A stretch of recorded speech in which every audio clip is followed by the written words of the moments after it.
नमस्कार, आप देख रहे हैं इंडिया वॉइस और मैं हूं आपके साथ पुष्पेंद्र चौधरी। छत्तीसगढ़ कौशल्या भूमि में आपका स्वागत है। बुलेटिन की शुरुआत करेंगे। ज्ञानपीठ पुरस्कार विजेता और प्रसिद्ध लेखक विनोद कुमार शुक्ला के निधन पर मुख्यमंत्री विष्णुदेव साय ने गहरा शोक व्यक्त किया है। उन्होंने कहा कि शुक्ला जी का निधन साहित्य जगत के लिए अपूरणीय क्षति है। उनके योगदान ने छत्तीसगढ़ को साहित्य के क्षेत्र में गर्व महसूस कराया है। जब उन्होंने ज्ञानपीठ पुरस्कार प्राप्त किया तब मैं उन्हें व्यक्तिगत रूप से बधाई देने गया था। उनका योगदान हमेशा याद किया जाएगा और उनकी रचनाएं साहित्य प्रेमियों के दिलों में जिंदा रहेंगी।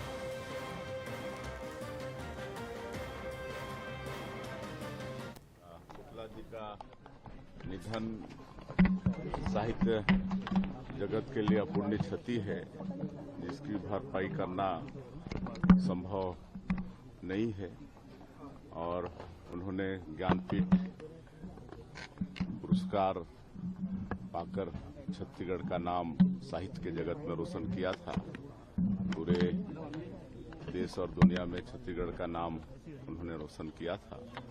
और जब वो पुरस्कार का घोषणा हुई थी तो हम उनके घर में आए थे, उन्हें बधाई दिए थे। और कुछ दिनों के पश्चात वो बीमार हो गए तो अस्पताल में भी हम उनसे मिलने गए थे। और आने वाला साल जो साहित्य उत्सव का आयोजन होने वाला है छत्तीसगढ़ में, उसके विषय में हम उनको बताए थे। और आप जल्दी स्वस्थ हुई, आपको उसमें रहना है, तो मुस्कुराए थे। और लेकिन ये तो विधि का विधान है, वो हम लोगों के बीच नहीं रहे, तो उनको हम विनम्र श्रद्धांजलि अर्पित करते हैं। और प्रभु से प्रार्थना है कि उनकी आत्मा को शांति दें, अपने चरणों में जगह दें और शोक संतप्त परिवार को इस गहन शोक को सहने की शक्ति प्रदान करें। पूरा प्रदेश दुखी है। खबर रायपुर से है, जहां मुख्यमंत्री विष्णुदेव साय ने रायपुर के कोटा रोड स्थित स्वामी विवेकानंद एथलेटिक स्टेडियम में 45वीं एनटीपीसी जूनियर राष्ट्रीय तीरंदाजी प्रतियोगिता का शुभारंभ किया। उन्होंने प्रतियोगिता के सफल आयोजन के लिए शुभकामनाएं दी और खिलाड़ियों को उत्कृष्ट प्रदर्शन के लिए प्रेरित किया। मुख्यमंत्री ने कहा कि छत्तीसगढ़ को राष्ट्रीय ट्राइबल गेम्स का आयोजन करने का सौभाग्य मिला है और प्रधानमंत्री नरेंद्र मोदी के नेतृत्व में खेलों को बढ़ावा देने के लिए खेलो इंडिया जैसी योजनाएं महत्वपूर्ण भूमिका निभा रही हैं। उन्होंने बताया कि राज्य सरकार खेलों के विकास को प्राथमिकता देती है और खेलो इंडिया के नए परिसरों के माध्यम से खिलाड़ियों को सभी सुविधाएं मिल रही हैं। सरकार ओलंपिक में पदक जीतने वाले खिलाड़ियों को प्रोत्साहन राशि प्रदान करेगी।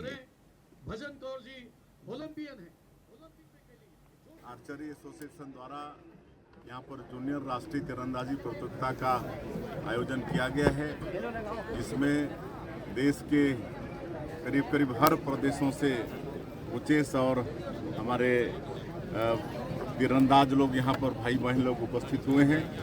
सबका बहुत बहुत स्वागत है और वो अच्छी सफलता हासिल करें, उनको बहुत बहुत शुभकामनाएं हैं। और एक मेज़बानी करने का सौभाग्य छत्तीसगढ़ को मिला है, तो सभी खिलाड़ियों का भी, कोचेस का भी, सबका स्वागत, अभिनंदन है। और इस आयोजन के लिए मैं फिर से आर्चरी एसोसिएशन का धन्यवाद करता हूँ। खबर बिलासपुर से है, जहां 3 दिवसीय छत्तीसगढ़ राज्य युवा महोत्सव का भव्य शुभारंभ मुख्यमंत्री विष्णुदेव साय ने किया। इस अवसर पर उन्होंने खेलो इंडिया ट्राइबल गेम्स छत्तीसगढ़ 2026 के शुभंकर मोर वीर थीम सॉन्ग और खेलो इंडिया टॉर्च का अनावरण किया। मुख्यमंत्री ने युवाओं को संबोधित करते हुए कहा कि युवा प्रदेश और देश का भविष्य हैं और राज्य सरकार उन्हें शिक्षा, रोजगार और खेल सहित हर क्षेत्र में आगे बढ़ाने के लिए प्रतिबद्ध है। मौसम में मलखंभ खिलाड़ियों को 1 लाख रुपए की प्रोत्साहन राशि दी गई और अमेरिका गॉट टैलेंट में चयनित खिलाड़ी अंतई पोटाई का अमेरिका यात्रा खर्च राज्य सरकार वहन करेगी। 3000 से अधिक युवा विभिन्न सांस्कृतिक और साहित्यिक विधाओं में अपनी प्रतिभा का प्रदर्शन करेंगे। केंद्रीय राज्य मंत्री तोखन साहू और उप मुख्यमंत्री अरुण साव ने भी महोत्सव में भाग लिया।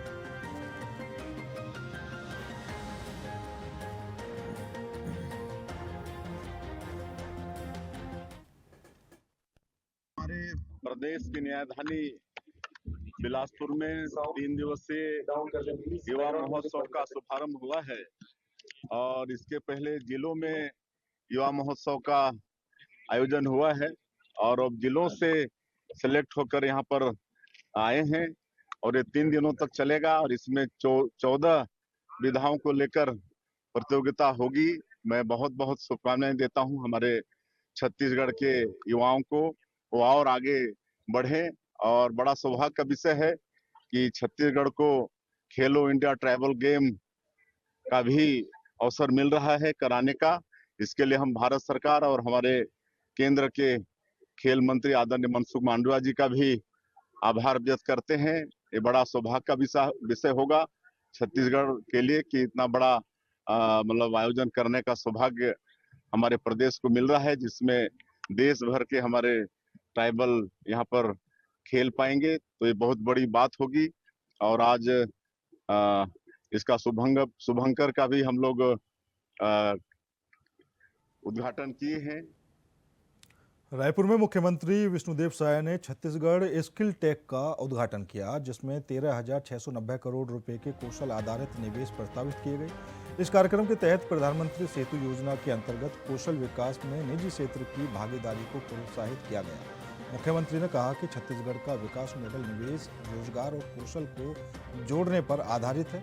कार्यक्रम में परिधान, फार्मास्यूटिकल्स, इलेक्ट्रॉनिक्स और सोलर पैनल निर्माण जैसे क्षेत्रों में भी निवेशकों की रुचि देखी गई। पिछले एक वर्ष में राज्य को 200 परियोजनाओं के माध्यम से 7,83,000 करोड़ रुपए के निवेश प्रस्ताव मिले हैं, जिनसे क्षेत्रीय संतुलन और औद्योगिकरण को बल मिले।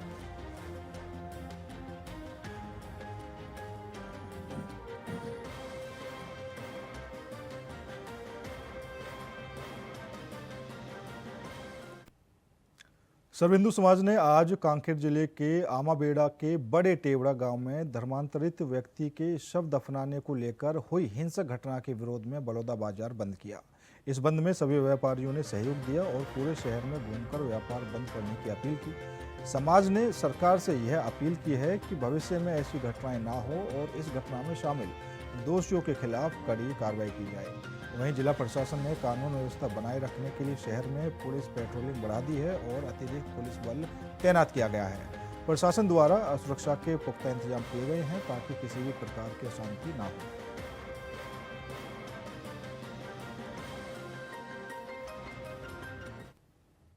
जो आमाबेड़ा में जो दुखद घटना हुई है उस परिप्रेक्ष्य में पूरा छत्तीसगढ़ बंद है और खास करके बलौदा बाजार में सभी लोगों का, सभी समाज के लोगों का पूरा सहयोग है और पूर्णतः बलौदा बाजार बंद है। अभी हम सुबह बलौदा बाजार में घूम रहे हैं, सभी लोगों का पूर्ण सहयोग मिल रहा है और इसका पुरजोर विरोध किया जा रहा है।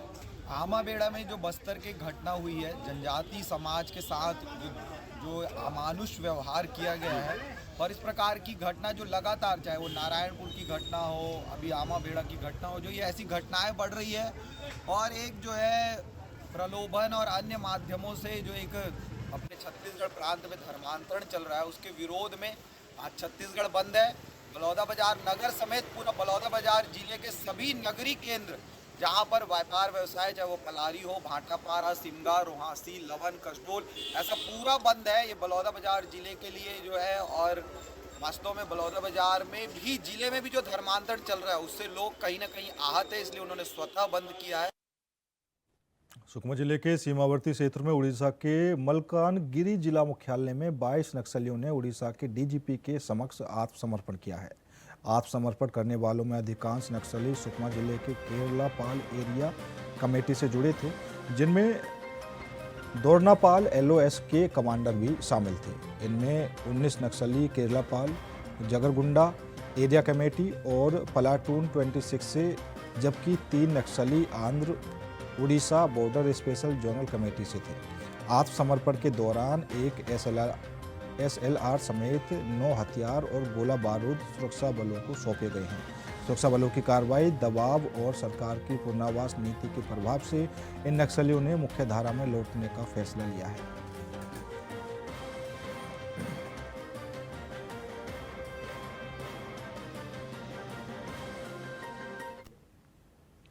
रायपुर में धर्मांतरण के विरोध में आज छत्तीसगढ़ सर्व समाज ने प्रदेश व्यापी बंद का आह्वान किया है। चैम्बर ऑफ कॉमर्स और ट्रांसपोर्ट चैम्बर ने भी इस बंद का समर्थन किया है। रायपुर में व्यापारी जय स्तंभ चौक और प्रमुख मार्गों पर दुकानें बंद करने निकली, जिसमें बजरंग दल के कार्यकर्ता भी शामिल थे। प्रदेश भर में दुकानें, सब्जी मंडियां, ट्रांसपोर्ट सेवाएं और अन्य व्यापारिक गतिविधियां बंद रहने की संभावना है। कांकेर में भी एक रैली निकाली जाएगी, जिसमें सर्व समाज के लोग शामिल होकर 5 सूत्रीय मांगों को लेकर कलेक्टर को ज्ञापन सौंपेंगे। यह बंद बीते दिनों कांकेर के बड़े तेवड़ा गांव में शव दफनाने के विवाद और धर्मांतरण को लेकर किया गया है।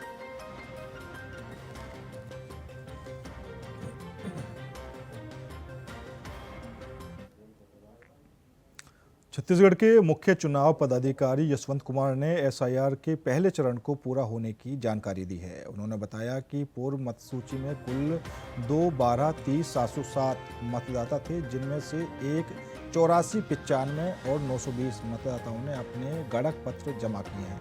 इसके अलावा 6,42,234 लोगों की मृत्यु हो चुकी है,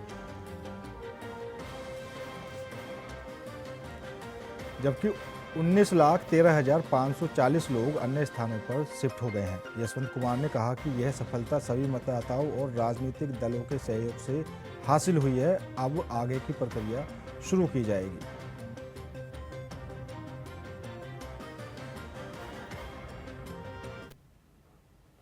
फिलहाल रुकेंगे छोटे से ब्रेक के लिए। ब्रेक के बाद खबरों का सिलसिला लगातार जारी है।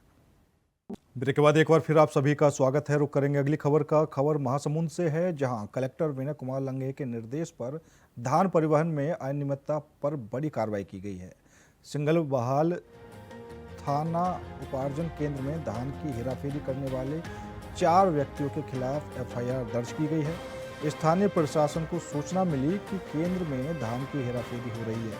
खाद्य निरीक्षक और तहसीलदार की टीम ने मौके पर जाकर जांच की और पाया कि भोलेनाथ इंडस्ट्रीज को गलत तरीके से अधिक धान जारी किया गया है। जांच में यह भी पाया गया कि ट्रक में तय मात्रा से कम धान लोड किया गया है। मामले में धान उपार्जन केंद्र प्रभारी कर्मचारी और राइस मिल संचालक आशीष अग्रवाल की संलिप्तता पाई गई। सभी के खिलाफ सिंगोड़ा थाने में मामला दर्ज किया गया है।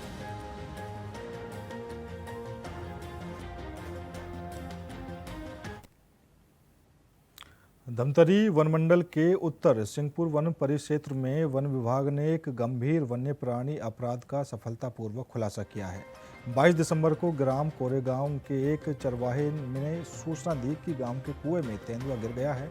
वन अमला मौके पर पहुंचा, लेकिन तेंदुआ नहीं मिला। तत्परता से क्षेत्र में खोजबीन की गई और आरक्षित वन कक्ष में तेंदुआ मृत अवस्था में मिला। जांच में अवैध शिकार की आशंका पर वन विभाग ने अपराध पंजीबद्ध किया और उन्नति सीता नदी टाइगर रिजर्व के डॉग स्क्वाड की सहायता ली। जांच में आरोपी के कब्जे से तेंदुओं के पंजे, नाखून और अपराध में प्रयुक्त हथियार बरामद हुए हैं। आरोपी ने अपराध स्वीकार किया है। उसे जेल भेजकर वन विभाग आगे की कार्रवाई में जुट गया है।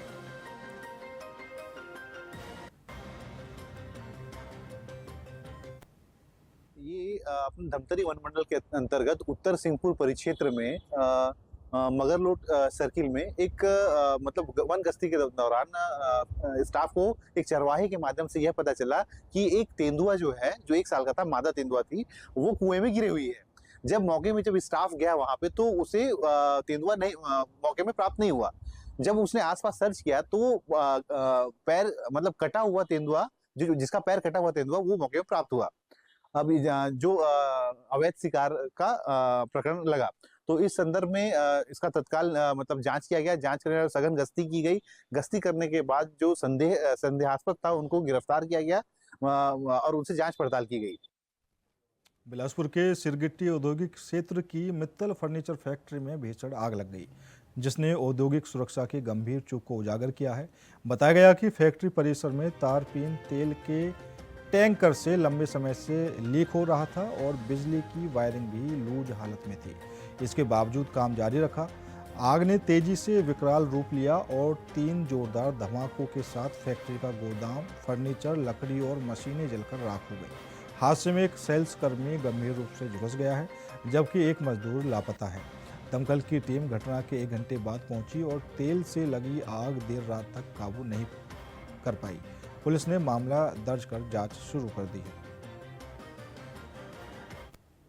तल फर्नीचर का गोदाम जिसमें तारपीन से भरा हुआ टैंकर में बहुत दुखद घटना हुआ जो आग लगा, जिसमें 5 से 6 मजदूर जैसा अभी सुनने में आ रहा है जो गंभीर रूप से झुलस गए, घायल हुए हैं। कुछ लोगों का मानना है कि 2 मजदूर का उपचार हो रहा है, एक मजदूर शायद अभी भी फंसे हैं जैसी जानकारी मिली है।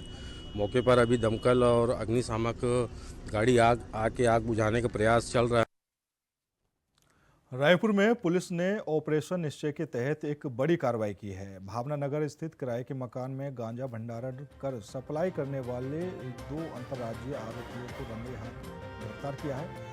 आरोपियों के कब्जे से 7.5 किलो गांजा, तोल मशीन और 2 मोबाइल फोन जब्त किए गए हैं। आरोपियों ने स्वीकार किया कि वे अन्य राज्यों से गांजा लाकर इसे ग्राहकों को सप्लाई करते थे। उनके खिलाफ नारकोटिक्स एक्ट के तहत मामला दर्ज किया गया है और आगे की जांच जारी है।